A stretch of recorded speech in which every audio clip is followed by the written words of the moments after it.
Well, Dorcas Cheng-Tozen, it is really lovely to have you with me. Ever since I came across the idea of your book, Mm, Social Justice for the Sensitive Soul, I was like, I've got to talk to Dorcas. yeah, And yeah, I'm really glad that you're with me. So, I how are you am doing? so glad to be here. Thank you for extending the invitation. Oh, absolute pleasure. Yeah, so I'm really looking forward to kind of diving into Mhm, this topic of social justice and that kind of drive that highly sensitive people often have to, mhm. caring for the world, changing the world, that kind of nudge that we Absolutely. often carry with us. So it'd be great to start just like learning a little bit about you, really, and your story, and I guess what started your journey in social justice. Was there a particular inciting incident that got you Yeah, going? yeah. There actually was. So I grew up, I'm the child of immigrants from Hong Kong, the first in my family to be born here in the US. So I am, as you can tell, American. And grew up though in a very sheltered environment, had very little understanding of sort of the outside world and what was going on. But when I went to college, there was a my second year at university, there was a trip that students could sign up for during what we call our spring break, right? And it's called alternative spring break, where you can go instead of going on vacation, you can go to a community and really, be there for a week and learn about their challenges, their experiences, and what's going on there. And so the issue that I signed up for, and the area I signed up for, was the issue of homelessness, which is a big challenge, especially here in California, the state that I live in. And then it was spending a week in one of the tougher, more low income neighborhoods in the city of San Francisco. And so we were going around, we were visiting shelters, we were interviewing people who didn't have access to housing, we were talking to people who worked with them throughout that week. We also did a lot of learning in the weeks leading up to the actual trip itself. And that was just so incredibly eye-opening for me to recognize that. I mean, certainly I always knew that there was people suffering, that people didn't have all that they needed, but I did not understand the ways in which systems um, kept people in that place. How, I think I had been raised with the belief that if you just work hard enough, try your best, you'll be fine. That will solve everything. And to recognize that no, there are so many forces, systems, processes working against people, even when they are working really hard, even when, it seems like they've checked all the boxes and done all the right things, they still can't get out of poverty or out of wherever it is that they're stuck because there are just too many things that are stacked against them. And so it helped me to understand that actually is where change needs to happen. It's not just about the individual person changing their individual choices and actions, but there are things that as entire communities and societies we need to be looking at and trying to change. Fantastically, articulate. And what did that trip do in terms of then kind of inspiring I don't know, action or a response in you? Yeah. So I was, still a student at that time, but I very soon after joined a student group that our goal was so, I lived on campus, but we were in this university town that was very affluent, but actually had a surprising number of homeless people on the streets. And so the goal of the group actually was to go out almost every single night of the week. We would send at least two volunteers to go and walk the streets and simply build relationships, friendships, have conversation, dignifying conversations with the unhoused individuals that we encountered. Because what part of what we learned was that at least where we were, there were a fair number of services and resources available for people. They could find places to shower. There were shelters if they wanted to stay there.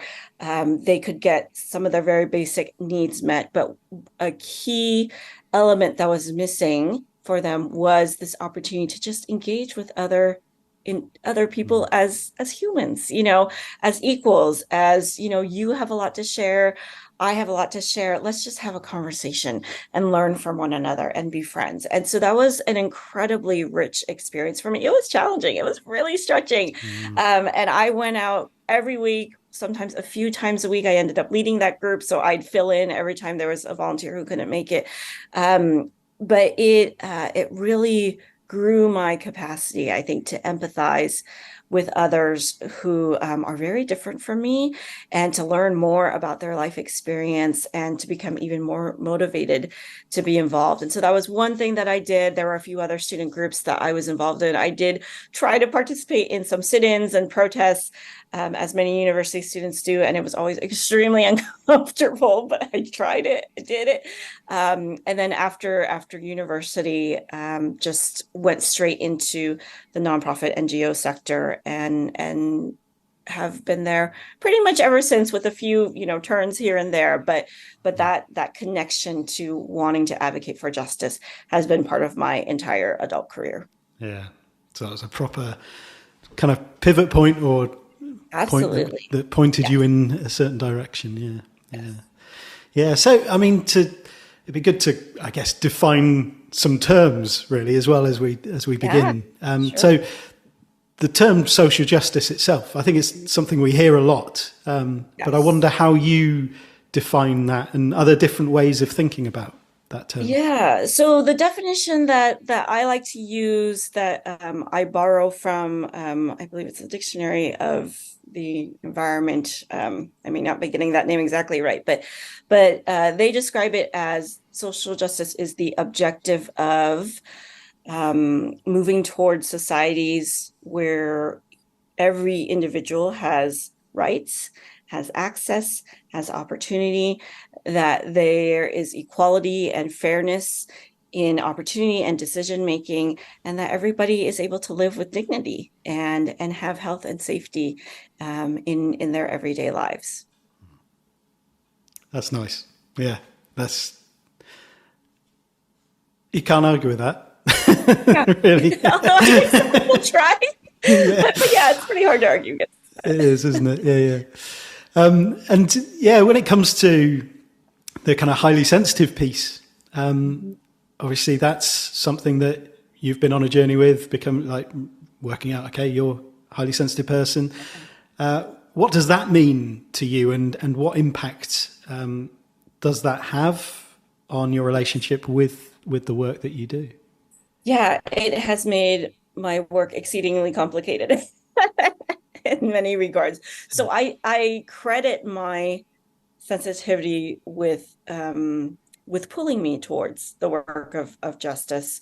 There is this openness, right? Openness of heart that those of us who are sensitive have toward others, and I think especially those who are suffering, who are marginalized, who do not have a fair shake at pursuing a life of dignity. And it has been a gift in terms of really helping me to connect with people from all different communities, being able to see nuances in complicated social issues.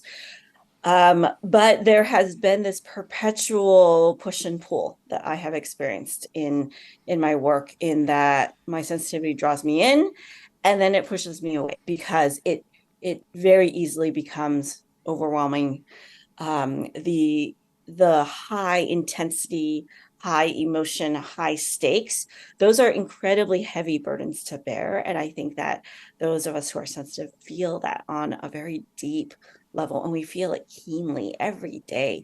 The complexities of what we're dealing with, it is very easy to just sit and ruminate and wonder, did I do the right thing? Did I do the wrong thing? And you could spend days, which I have done, Mm. wondering about that one conversation you had, or that one decision you made.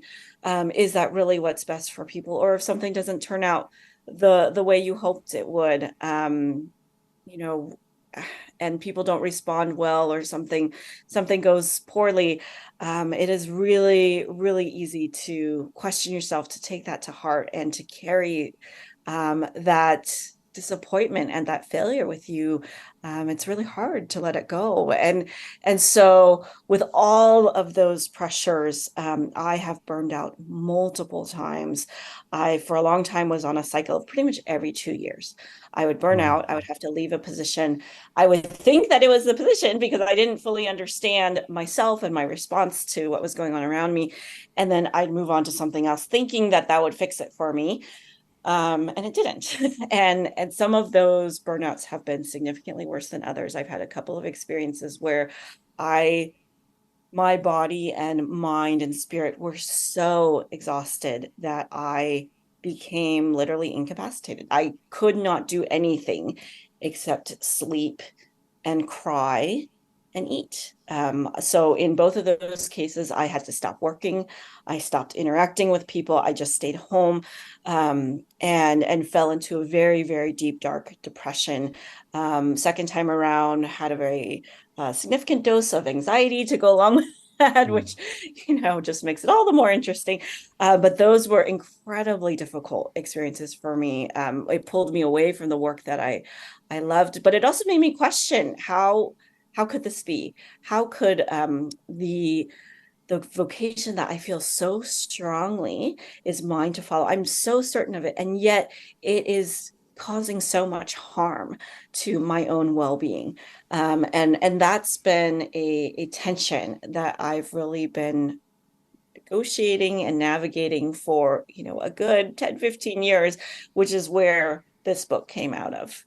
I was going to say, I was wanting to ask, like, what inspired you to write this book, and I'm already really hearing through the passion that you're kind of expressing yourself with about why that, like, this work matters so much to you, and then there's the story of these cycles of burnout and kind of figuring out, how do I do this with this highly sensitive kind of temperament and nervous system, and so what's the message, I suppose, that you're wanting to get across, and who are you wanting to talk to with the book? Yeah, so it is primarily for those who identify as highly sensitive, although I think also our friends who consider themselves to be highly empathic and highly introverted, right? We know that there's a lot of overlap between those three groups. You don't have to identify as all three, but I certainly do, and there are probably others who do as well. And so there's a lot of shared characteristics. And what what I'm trying to say through this book is, one, I mean, affirming who you are and the gifts that you bring. I think especially in a space like social justice, where the fighter, the loudest voice, the most confident, out front person is the one who tends to get the most attention and tends to be the one that we associate true justice work with. But the reality is that that is only one very small subset of who social activists are. And so I want to affirm that there is absolutely a place for the sensitive, empathic, and introverted in the work of social justice. You bring incredible gifts, and not only that, we desperately need you. I think the temperament, the approach, the kind of more intuitive ability to connect and empathize and find kinder, gentler approaches.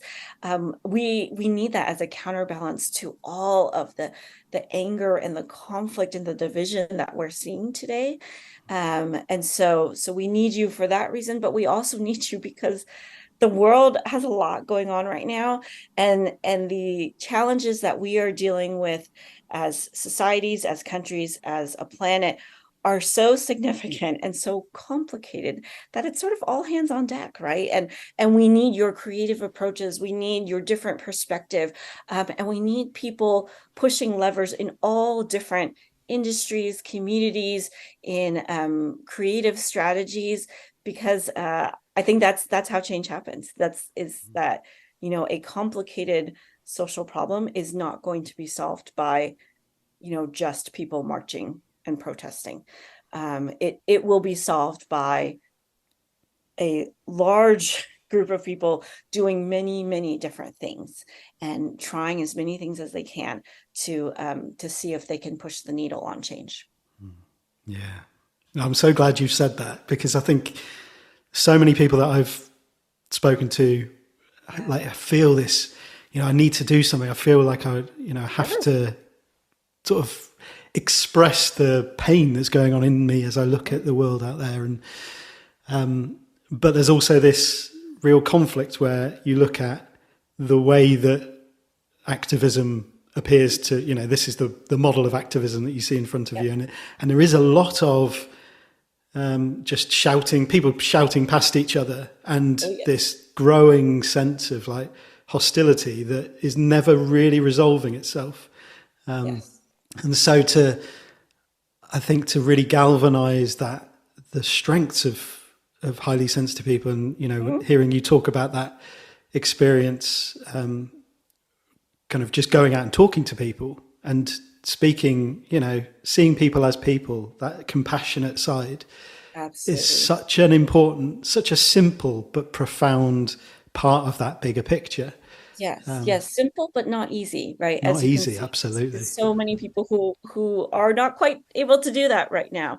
And I think what you are speaking to, I just want to affirm that that's not in people's imaginations. That's not, individual perception. This is very well documented that there has been an increase in anger. There's been an increase in hostility, mistrust, in division, in these silos and tribalism.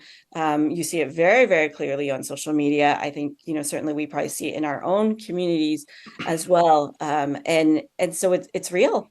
And not only, I think, are people having trouble engaging in civil conversation with those that they disagree with, but they're even turning on one another, right? Like even if you have people who may very well seem to be on the same side of an issue, it is very, very common to have infighting, to have criticism of, if they feel like you're not doing it the right way, or you're not using the right words, your strategy is different from what they think, or your timing is different. Like, we are finding all kinds of different ways to be angry with one another.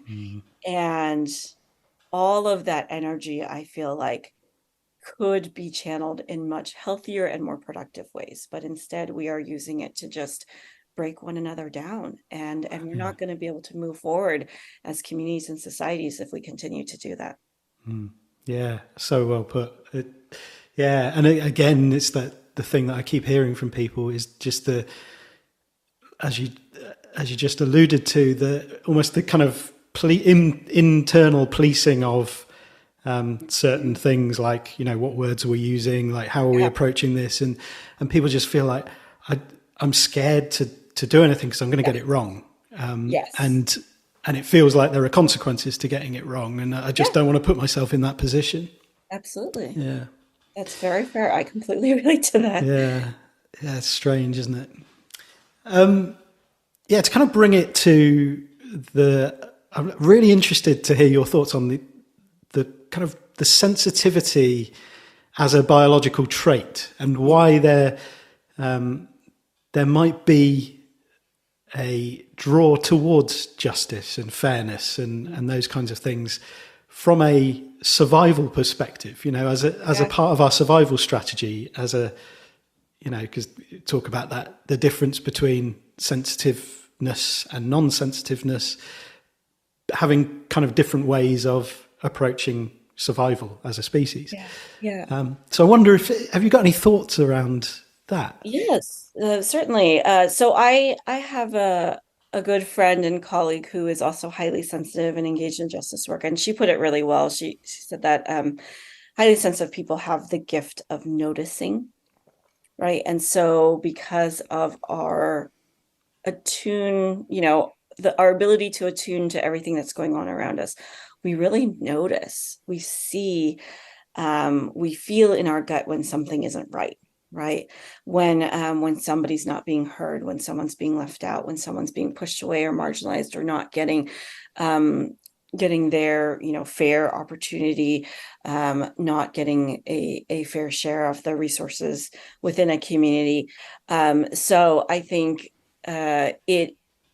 and when we notice those things, it bothers us, right? On a very deep level, like physically, emotionally, even spiritually. I think it really bothers us. And so that is part of that drive to I want to do something about it. I want to change it because it's really not okay. And it's not okay because, it's objectively not okay.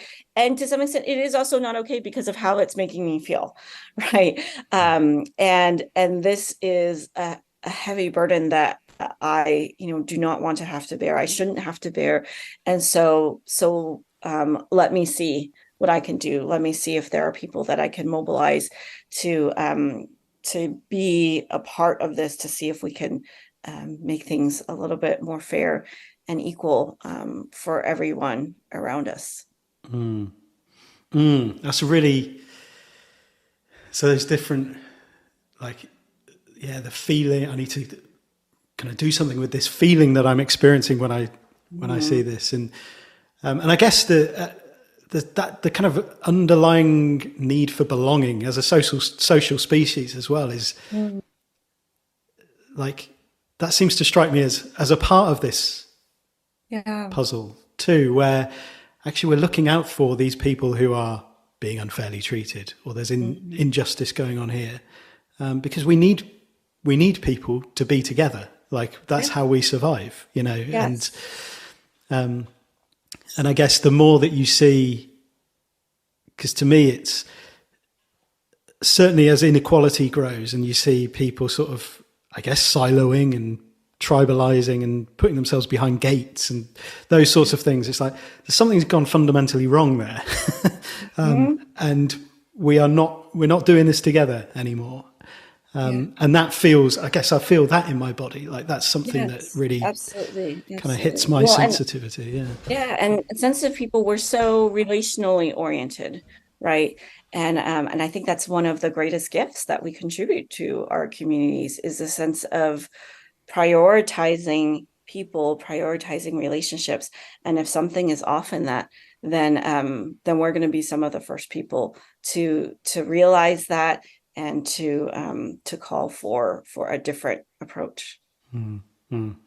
Absolutely. And in terms of what you've done with kind of looking at highly sensitive people and the gifts and strengths that we might have in social justice realms, like, what are some of those things that we might not consider maybe as typical responses, or ways to just do something about the things that we see? Yeah. Well, I think you and I have already touched on one of the most significant ones, which is this ability to connect with people, to see humans as humans. I think that's the first step in almost any justice work, right? And we're, I would say, just generally speaking, in the activist world, we are not doing a good job of that, of seeing one another as individuals, of seeing those that we're trying to bring into the movement, or those that we're trying to convince or change their minds. Where I think we have a tendency more to see them sort of as targets, or as goals, outcomes, as opposed to individuals, humans, people with emotions and thoughts and feelings and entire life stories. And that has really hurt our ability to bring together people for change, right? So there are these international political scientists who have studied social movements over the last 150 years, and they found that you need about 3% of the entire population to participate in a movement for change to happen. And when you're talking about an entire country, that's actually a fairly significant number of people. And so the bringing in of people, of welcoming them, of calling them in, having them be part of this community, that's actually a very significant strategy in what social change looks like. And without that, the change is not possible. And so you do need these people, like highly sensitive people, who have the ability to connect with others, to not only have the conversation, but connect with their heart, be authentic, to empathize, to build those true relationships. So I think that's one of the richest, most important things that sensitive people bring to justice work. I think also there is this innate creativity that we have, right? Some of it is because we have to have it, because we are not going to be the ones who necessarily choose to follow the conventional path of protesting and marching and holding press conferences, right? And so then that will push us to think, what else can I do? And there are many, right, sensitive souls who are incredibly artistic, and the power of art to inspire people, to help them see things in a different way, to push them to deeper thought and reflection, right? That is something that sensitive people can engage in. The ability to just notice, where am I, in terms of my sociolocation, where I work, my neighborhood, my circles of influence, and what is happening in my local community, my local environments, where I could possibly already begin to act for change, to advocate for change. And so all of those things, I think, are really valuable perspectives that sensitive people can bring. And I will also say, as we've been talking about, the culture of activism right now has swung so far to this notion of, there's so many litmus tests and you have to do it this way. And we are constantly policing ourselves and one another. And there's this incredibly high expectation of, you need to be an activist 24/7, 365 days a year. And if ever you take a break, if ever you have fun, if ever you do a hobby that doesn't have a specific connection to the cause, you are seen as not caring, as not being committed. And that's absolutely not true. And I think as sensitive individuals, because we need that, I certainly need that, just as a balance to the intensity of justice work. I need things that bring me joy and life and energy and rest, because that allows me to be a more healthy, more joyful version of myself, which is the self that I want to bring to my justice work. We have to do that. And I think that we can be significant role models for our fellow activists of, hey, I think this will be a healthier approach for all of us if we can give a little bit more compassion and grace and kindness to one another, and remember that we're humans, we're not robots for social change. And when we recognize the humanity and the limitations that we each have, I think it encourages us all to be more kind and compassionate to one another. Mm. Oh wow, yeah, so much in that. That we're humans, not robots. Kind of just like there's so many parallels between. Because I do a lot of stuff of like critiquing our hustle culture, like endless drive for productivity, and it's like do we want to be machines, or do we want to like connect with our humanness? And that's the real point of all of this, is to reconnect, to express ourselves and find those, unique parts of what it means to be alive as human beings. And just kind of got claustrophobic almost hearing you describe that sort of sense of like, you can't take a break. You've got to be doing this all the time for the cause. And kind of reminded me of these old religious structures where it's like, if you're seen to be sinning, essentially, like you can't, like you're going to be sort of outcast, or like, you're not a proper, it's very black and white, right? You're either in or you're out. Exactly. Yeah. It's kind of, and I kind of get it, because there's so much wrong. There's so much that needs sort of looking at and addressing. There's always something. But one of the things that, I was reflecting on ahead of this conversation was, just the fact that we are, we're not wired to connect with and care about the entire world. We just cannot, like, it's too big. And and so no one's going to be able to do that without burning out. And Mhm. what you've just expressed is a perfect recipe for burnout, as you've experienced. Yes. And I think it's that also that the creep of individualism and this Mhm. sense that I guess like there's an identity aspect to of that Sure. is who I am, and I've got to be seen as doing that all of the time. Right. And then you are like, this defines me, and it's me on my own almost. Mhm. Yes. And you might be alongside others, but it's not. It's still individuals making up the group. And so, yeah, does anything in that sort of, anything to Mhm. say to any of what I've just Mhm. Oh, yes. said I there? think it has been, there is, at least for me, I will certainly speak for myself. What you are are saying was absolutely true of my experience. There was a sense of it almost becomes this, it starts from a really good place of I want to give everything I can toward a good cause, toward making things better, toward alleviating the suffering of others. And then when it becomes so focused on, I just have to keep going, I can't rest, I can't stop. It there is this slow creep toward almost a hubris of if I stop, the world is going to fall apart, right? Like I am the one who needs to bear this burden. I am the one who needs to fix things. And and well, one, that's just a ridiculously heavy burden that nobody should carry or is wired to be able to carry.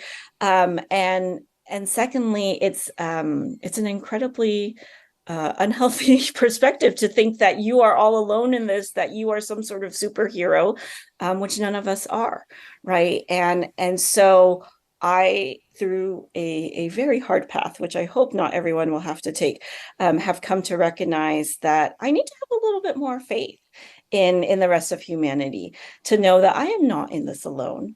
There are so many people around the world who also care very deeply, who are doing their best when they can with what they have available to them. And there's almost this faith element to it of I have to trust that when I need to step back, which I absolutely will, and everyone should at some point, when I need to step back to to rest, to recover, recuperate, or even just to do other things, right? I have small children. I need to take care of them. I can't ignore them, right? That is very much a part of my role in this world. And I even feel like part of my role in justice is to help raise the next generation of conscientious citizens who understand the difference between right and wrong, and will advocate for those who are on the margins. And so when I need to step back, then somebody else will step forward. Someone else will take the mantle, and I don't. It is not only on me, and I have to believe that. And I think that it's true. I think it's absolutely true. You know, you look at every social movement um, that has happened in the last 100 years, and you have your extremely prominent leaders, right? You have your Dr. Martin Luther King and your Nelson Mandela and Gandhi and all these. And behind each one of those prominent leaders is tens of thousands, hundreds of thousands of people who are doing their part in small ways and in large ways. But the movement would not have succeeded without all of their contributions. Dr. King alone, Gandhi alone could not have achieved, you know, significant social change. They Yeah. needed an entire community of people around them, and it continues to be that way today. And I'll also speak to what you were saying about burnout. So in terms of burnout, there is of course a huge personal cost. Anyone who has experienced burnout knows it is painful, and it is not something that you would choose to go into. And there is a social cost to it. So the average kind of career span, I'll say, of activists is somewhere in the range of 5 years, and then they burn out. And the majority of them, when they burn out, they're done forever.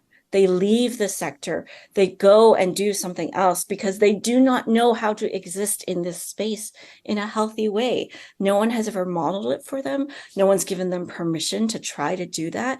And so if you think about all of the passion, the experience, the wisdom, the energy that we are losing because we are treating one another like machines instead of giving each other space and grace to just be human while also caring for a cause. It is hurting actually the very movements and causes that we care about. You know, if we want to sustain this work, if we want real change to happen, and there are no major social changes that happen in a day or a month, right? If you study social movements, you'll see that many of them take years, decades, sometimes more than that, right? It could be more than a century that people are advocating for something. And so this is a long road. This is not a 2 to 5 year commitment, right? Like if we want change to happen, we need to find ways to sustain ourselves and our fellow activists in that work of change. And a big part of that is giving each other permission to kind of operate on our own timeline of, I'm going to do it for a little bit, I'm going to step back, and then I'm going to do it for a little bit, and I'm going to step back. And that is a perfectly healthy, wonderful rhythm. And it is, it's actually very, there's a precedent for it. You know, so when I was studying Gandhi as part of writing this book, one of the things that really struck me was this sense of, oh, you know, so Gandhi had his major social actions where he would, you know, do a fast or do a march. And in between each of those major social actions, he would disappear from public life for months at a time. He'd go to his ashram, he'd meditate, he'd rest, he'd think, he'd reflect, he'd hang out with, you know, his closest friends and advisors. And so it is a healthy rhythm to engage in social justice in that way. And if you need to do that, please go ahead and do that, because that will be better for you. That's better for your family and your loved ones. And it's actually better for the greater whole as well. Yeah. Oh, so well put. Yeah. Yeah. And that the word rhythm, I find that so important in so many areas of life. And I was struck by that, in the book, kind of talking about those retreats and the power of that, you know, not just as the opportunity to rest and kind of regenerate kind of energetically, but also to take that step back from the kind of heartland of where things you can lose perspective. You can Absolutely. Sort of start getting in these reactive cycles, and it's like, you know, you see it where things just escalate because people haven't been able to separate from one another or separate themselves from a situation far enough to realize, actually, we've lost sight of the thing that mattered in the first place here. And so it's almost like an in-breath and an out-breath. You move towards and then you move away. And that just gives, as you move away, you see that bigger picture. And it's like, okay, yes, now I can reorient towards what really matters. Yes, yes. And it might mean letting go of certain things and all of that kind of thing that you just don't, when you're in the heat of battle, so to speak, you might not be able to see it, you know, the wood for the trees kind of image. And struck by you talking about sort of raising the next generation as well, and that model of rest being such an important thing for young people to see. And like, you know, that the fact that we are all role models all the time to whoever we encounter, really, whether we realize it or not. But so that permission, you know, you see it with people who, like, they might kind of preach this idea of like, well, we need to be resting, we need to be doing this. And it's like, but you're not doing that. You're living a totally different way.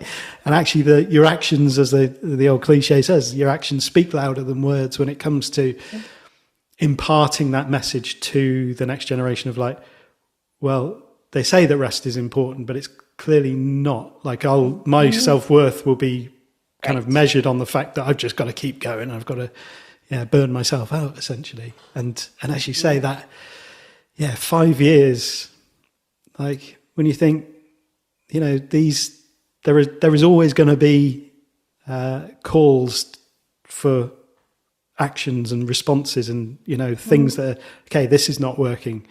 Like that's a lifetime, that's generation upon generation upon generation. Yes. So finding ways to find those breaths and that sustainability is so important. Yeah. Yeah. But I will add, it's not easy. There is very real pressure to not take that rest, to not take that breath, to not get that perspective.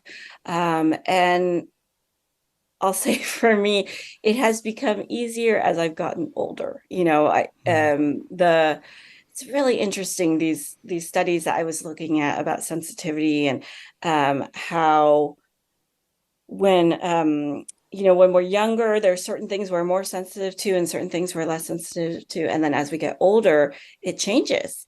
And one of the things that we become less sensitive to as we get older are people's facial expressions, in the sense that if someone, especially like negative expressions, if someone their facial expression is disappointment, anger, judgment, those sorts of things, um I almost feel like it's a gift of aging, of as we get a little bit older, our brains just don't notice it as much. I think especially for highly sensitive people, our brains don't notice as much when other people might be disappointed or frustrated with us. And yet our ability to still recognize positive emotions and facial expressions, so happiness, contentment, joy, all those things, that stays constant through as we age. And so there is this sense of it doesn't bother me as much anymore when people are disappointed in me, Mm. especially I think with the hard-won wisdom of knowing what actually works for me and what doesn't, and what is healthy for me and what is not, which is different. It's going to be different for me as it is for somebody else, whether you're sensitive or not. And so the ability to just kind of let go of, like, okay, that person may not like the way I'm doing this, but it doesn't mean that it's the wrong thing. I could very well be on the right path and what makes the most sense for me and for the issues that I care about. And I can just let go of that a little bit more. And I would hope also that you don't have to wait until you get older to be able to release that. But I do think it comes with practice, it comes with awareness, and just a certainty and a clarity in, this is who I am. This is, who I need to be the healthiest version of myself. And honestly, that's the best version of you that you can give to the world. And so it's actually a gift to all of us when you take that time to step back and breathe and do what you need to do and get grounded.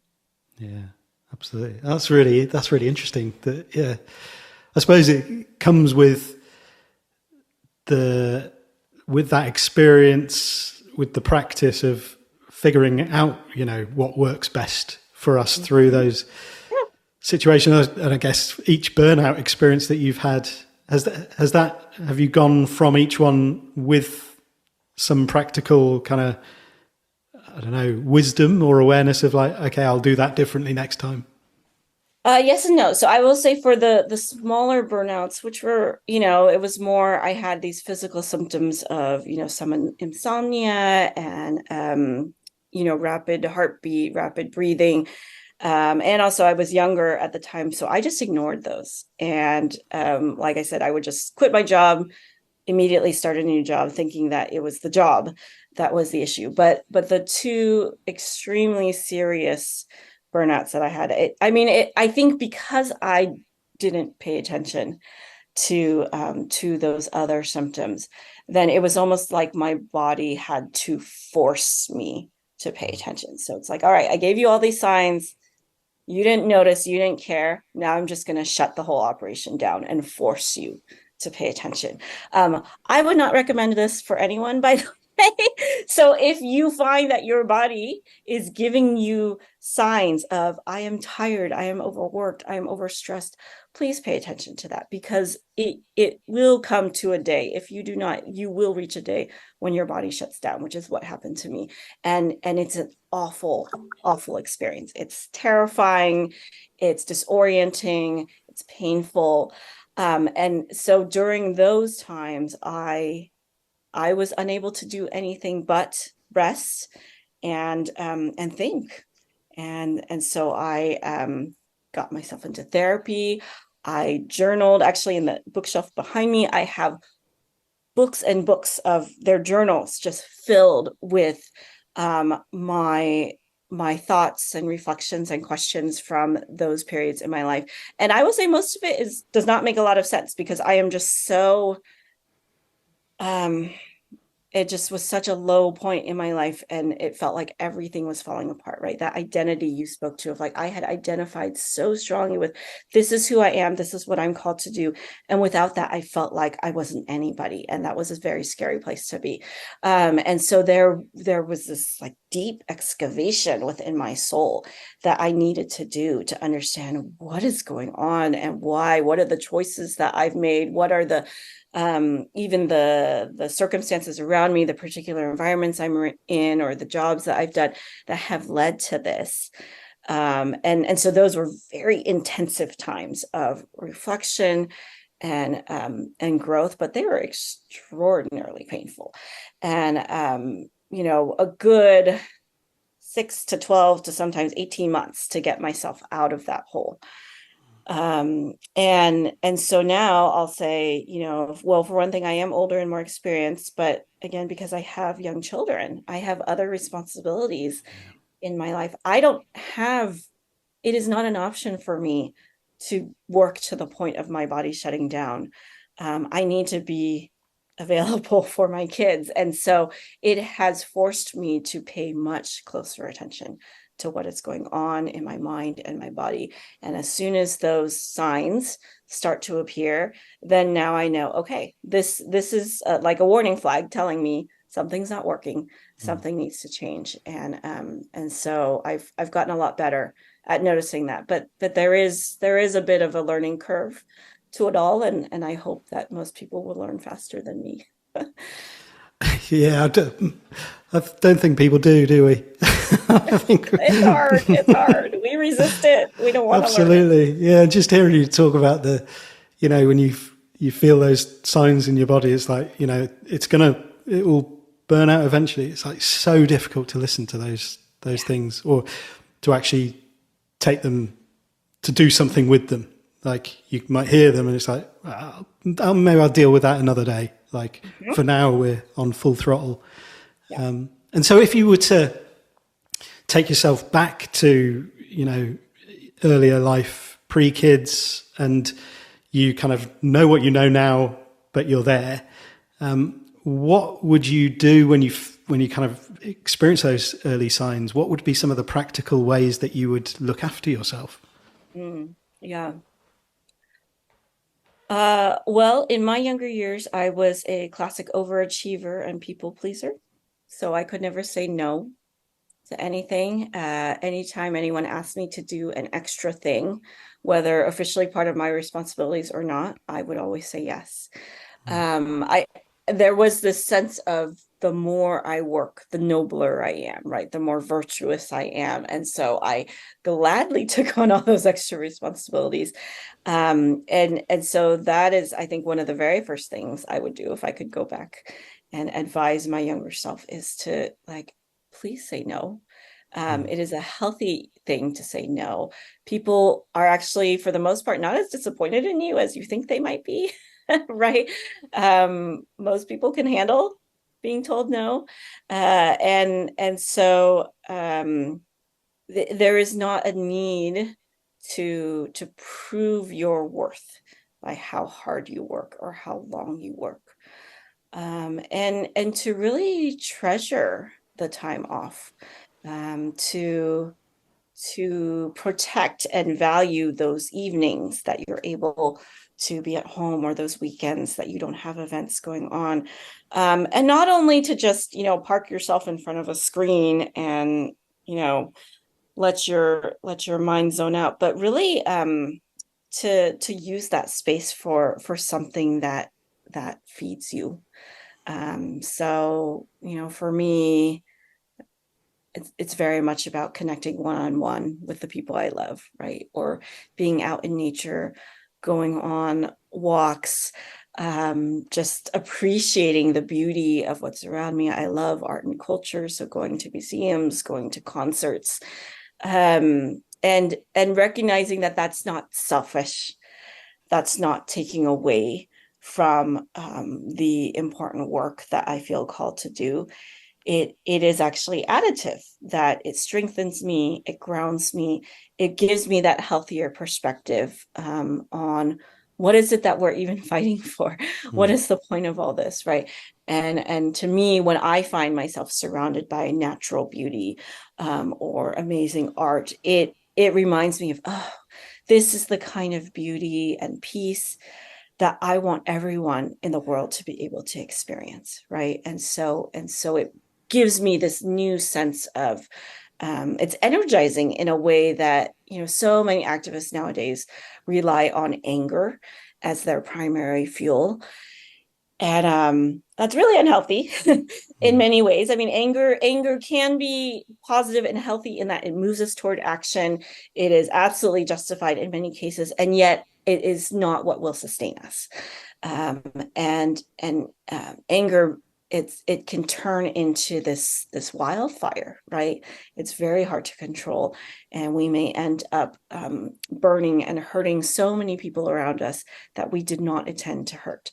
And so it is far healthier to find that fuel and that energy from things of beauty and kindness and love and relationship. And I know it sounds, kind of frou-frou-y and woo-woo-y, but I mean, it really, that is ultimately, I believe, the foundation of human connection, and is what is going to move us towards societies that are truly inclusive and fair for everyone, not just for people similar to us, not just for people who agree with us, but for everybody. Yeah, absolutely. Yeah. And that, what are we fighting for? Like, that's such an important thing to keep front and center. I remember hearing, I can't remember where they were from, but someone whose country was basically at war, and they were, someone had asked them a question about like how you feel when you see people just getting on with life where in other countries and things like that. And they were like, it's so important, and it gives me hope that, because that's the point. And I don't want to see people, just constantly talking about that on social media, or getting allowing it to just consume every waking moment, when there's, there might be things you can do, but a lot of the time we're sort of making a lot of noise on things that we have no direct influence on, and we're getting ourselves burned out thinking about things that it's like there's no outlet for it. And actually, we kind of miss the point then when we stop enjoying life, stop engaging with the things that give life meaning. Because that's the thing, that's what they're trying to get back to. That's what, it's, yeah. So it's such an important thing to remember, really. Yeah. And can I add, so there's a quote from the theologian Howard Thurman, who, as far as I can tell, he lived in the mid 20th century, but as far as I can tell, he does seem like a highly sensitive person. So he was involved in the civil rights movement here in the US, but not like a Dr. King. He did not march. He did not protest. He was behind the scenes. He was a spiritual advisor to Dr. King and many other civil rights leaders. He was a writer and a teacher and a preacher. And so was very influential in terms of, thinking about nonviolent resistance and approaching even your oppressors with love and kindness and compassion. And he has this incredible quote. I'm going to paraphrase it here, where basically he says, don't just ask what the world needs of you, but ask what makes you come alive, because ultimately what the world needs is people who have come alive. And I think that applies to so much of what we do in life. And it also applies to justice work. I think I had this mentality for a long time of like, if you're going to be in the work and in the fight, then you need to be feeling that, like that pain and that suffering. And if you're not suffering, then it's not real. Right. But I have come to believe that if you are where you need to be, doing what you should be doing, there should be this energy and this life that comes from it. And so that would be my hope for every sensitive person who wants to engage in the work of justice, that you would listen to that nudge within your spirit of I want to get involved, but you would give yourself permission to find ways to do so in a way that gives you joy. That if you are an artist, create beautiful, meaningful art. If you are an engineer, like invent a really cool product that will help people who don't have access to important technologies. If you are a researcher, like put your heart and your soul into looking into helping us understand what are the challenges that our societies are facing, what are the inequities, and what are the solutions that could begin to move us forward. And so I think that if we had a whole slew of sensitive people who approach their work with kindness and gentleness and creativity, they could do so much. I think our world would feel like a very different place, and that gives me a lot of hope. Mm. Oh, I could talk about this all day, and I think that's a perfect way to end, because I was going to ask, like, what gives you hope, and you've gone there, and I feel hopeful, like hearing that and feeling that sense of, actually what the world needs is people who have come alive, and finding that nudge, feeling that sense of like, what is it that is alive in me, and how can I express that in the world and make that difference in that kind, that gentle way. And think small, again, like, sort of touched on it, but the temptation is to look at those big figureheads of movements and things and to think that's the only way to do it, to be valuable. And actually that in itself, if the whole world was that, it would be awful. It'd be absolutely terrible. Oh, Dorcas, thank you so much for this. This has been, of course, so nourishing and lovely, a lovely way to spend an hour. So, yes, it's been delightful, Andy. Thank you for your great questions and the great conversation. I love talking with fellow HSPs. It's great, isn't it? So the good. experience is very different from talking to non-HSPs. Like, I feel like I've come home. It's lovely. Oh, great. Yeah. And if people want to connect with you further and read the book and things, where's the best place to do that?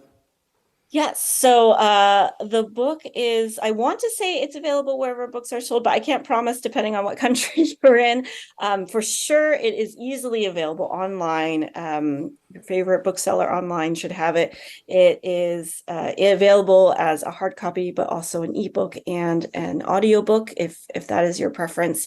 And in terms of where you can find me, so one of the benefits of having an unusual name is that you can Google me and find me really easily, because I think there's only one of me in the world. Oh, wow. But I do have a website, so cheng-tozen.com. You can find me there. And I'm online primarily on Facebook, Instagram, and LinkedIn. Although you will find, we didn't really talk that much about social media, but you will find that I am careful and thoughtful about how I engage with social media, because I don't necessarily think that that's the healthiest or even a very effective way to instigate change. But I am there. I do check messages, and I love hearing from people. So feel free to get in touch at any point. Fantastic. Yeah. I mean, there are topics we could chat again at some point. Oh, yes. And, There's all sorts. We could spend weeks on social media. Absolutely. Yeah. Oh, Dorcas, thank you. Yes, of course. Thank you so much. I'm so glad to be here.